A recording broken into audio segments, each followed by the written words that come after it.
마가복음 9장 38절에서 50절까지 말씀을 살펴보도록 하겠습니다. 요한의 질문으로 인해 서사의 분위기는 완전히 달라집니다. 겉으로 보기에는 다소 산만한 것처럼 보이지만 제자들을 향한 예수님의 가르침의 핵심은 제자도입니다.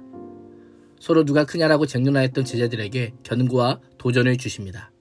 38절에서 42절은 반대하지 않는 자, 우리를 위하는 자입니다. 요한은 예수님께 선생님, 어떤 사람이 주의 이름으로 귀신들을 쫓아내는 것을 우리가 보았습니다. 그런데 그 사람은 우리를 따른 사람이 아니므로 우리가 그런 일을 하지 못하게 막았습니다 라고 말합니다. 우리는 소색의 의미로 예수님을 따르는 제자 공동체를 의미합니다. 12 제자들은 이미 예수님께로부터 직접 귀신을 제어할 수 있는 권능을 받았습니다. 어떤 자는 제자 공동체에 속하지 않은 자로 예수님께로부터 귀신을 내쫓는 권한을 부여받지 않은 자를 의미합니다. 요한의 말에 따르면 어떤 자가 축기에 실패했는지 성공했는지 알 수 없습니다. 주의 이름으로 라고 하는 표현을 사용했지만 주문처럼 사용했는지 아니면 바른 믿음을 가지고 사용했는지 알 수 없습니다.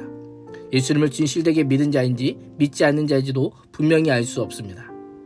요한이 이런 질문을 한 이유가 무엇일까요? 누가 예수님께로부터 직접 권능을 부여받은 자인가를 알아보기 위함입니다. 제자들은 축기의 권능은 자신들만 가지고 있는 유일한 것으로 여기고 그 사람의 행동을 금했던 것입니다. 제자들의 행동에는 일종의 시기심과 배타적인 성향이 반영되어 있음을 보게 됩니다.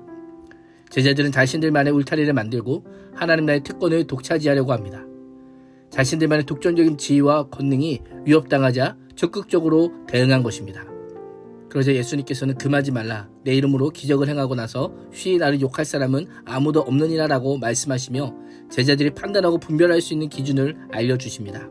먼저 누군가 예수님의 이름을 진심으로 의지하면 그 역시 능력을 행할 수 있다는 겁니다. 그 능력이 12제에게만 있는 것이 아니라 다른 사람에게도 있을 수 있다는 것입니다.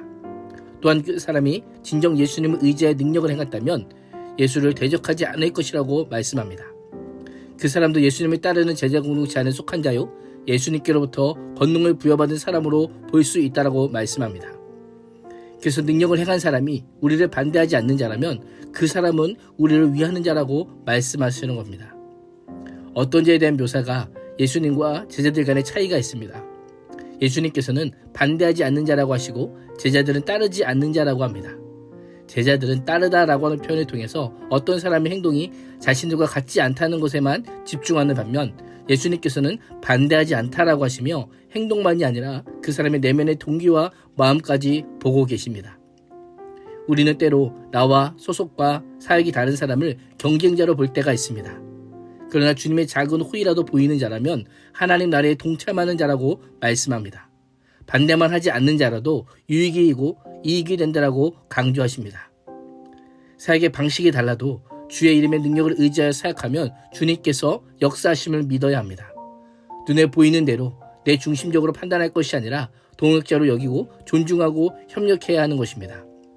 그래서 예수님께서는 이러한 논리가 축구의 능력뿐 아니라 지극히 작은 선행에까지 확대될 수 있음을 알려주시며 누구든지 너희가 그리스도께 속한 자라고 하여 물 한 그릇이라도 주면 내가 진실로 너희에게 이르노니 그가 결코 상을 잃지 않으리라 라고 말씀하고 계신 것입니다. 42절에서 50절은 실족에 대한 경계입니다. 마가복음의 특징답게 서서의 분위기가 급 전환됩니다. 예수님께서는 또 누구든지 나를 믿는 이 작은 자들 중 하나라도 실족하게 하면 차라리 연자맷돌이 그 목에 매어 바다에 던져지는 것이 나으니라 라고 말씀합니다.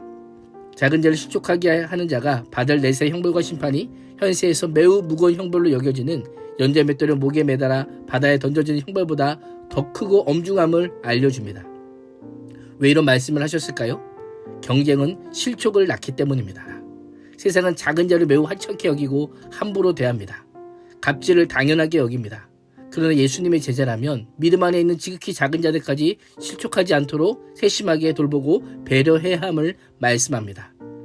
배려하거나 돌보지 않는 자를 지옥에 던져 벌하실 것이다 라고 경고합니다. 타인을 실족하게 하는 마음을 가질 바에야 실족하게 하기 전에 일찍 죽는 것이 낫다. 죄를 짓게 하는 손과 발이라면 찍어버려라. 두 손과 두 발을 가지고 지옥에 가는 것보다 차라리 한 손과 한 발을 잃은 채로 영생에 들어가는 것이 더 낫다라고 하십니다. 또한 눈이 너를 죄짓게 하고는 빼어버려라. 두 눈을 가지고 지옥에 들어가는 것보다 차라리 한 눈으로 하나님 나라에 들어가는 것이 낫다라고 경고합니다. 왜 이렇게까지 강력한 경고로 말씀하실까요? 죄에 대한 단절을 강조하기 위함입니다. 하나님 나라는 우리의 모든 것을 버려서라도 얻을 만한 가치가 있음을 알려주기 위함입니다.